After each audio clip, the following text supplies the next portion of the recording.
Moral and historical stories में आप सबका मैं मन से स्वागत करता हूं। दोस्तों, हमने कल के भाग में देखा था कि रानी गंगा अपने 7 पुत्रों की हत्या करती है और जब वह 8वें पुत्र की हत्या करने गंगा नदी के तट पर जाती है तो महाराज शांतनु उसे उसका कारण पूछती है।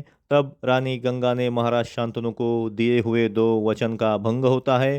तब रानी गंगा, मैं कौन हूँ और अपने 7 पुत्रों की हत्या मैंने क्यों की है, यह रानी गंगा महाराज शांतनु को बताती है और अपने 8वें पुत्र को साथ लेके जाती है। लेकिन मैं इस 8वें पुत्र को आपके पास फिर लौटाऊंगी, ऐसा कहकर वह स्वर्गलोक चली जाती है। दोस्तों, तब से महाराज शांतनु का जीवन बहुत ही नीरस हो गया था।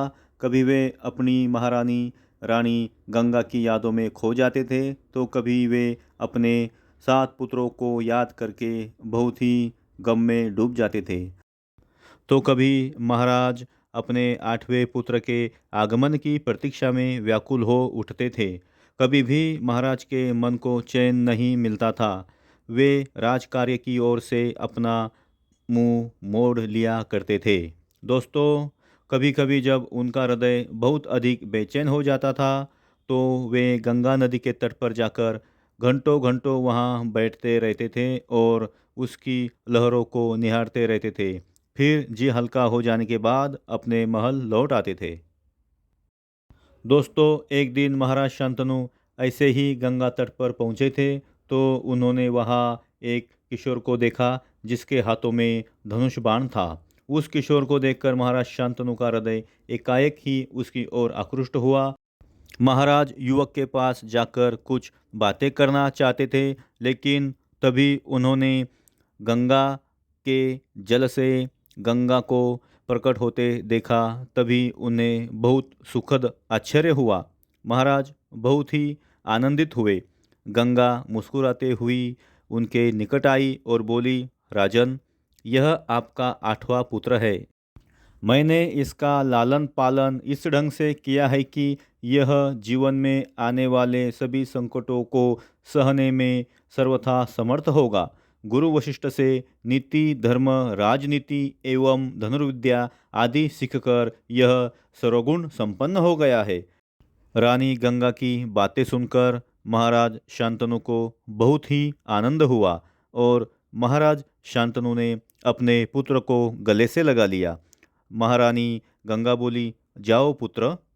गंगा ने देवव्रत के सिर पर हाथ रखा और आशीर्वाद देकर बोली, आज से तुम सुखपूर्वक अपने पिता के संरक्षण में रहो और इन्हें भी सुखी करो। इतना कहकर गंगा अंतर्धान हो गई। महाराज शांतनु को अपना 8वां पुत्र लौटाकर गंगा ने अपना वचन निभाया था। दोस्तों, अपने 8वें पुत्र को पाकर महाराज शांतनु की खुशी का ठिकाना न रहा। वे उसे लेकर महल में आए और मंत्रियों को उसके आगमन की खुशी में उत्सव मनाने का आदेश दिया। महाराज शांतनु के 8वें पुत्र देवव्रत के आने की खुशी में पूरे राज्य में बहुत ही बड़ा उत्सव संपन्न हुआ।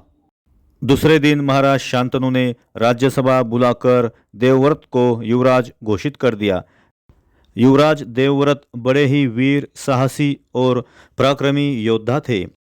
एक दिन युवराज देवव्रत अपनी राज्य की सीमा पर घोड़सवारी कर रहे थे।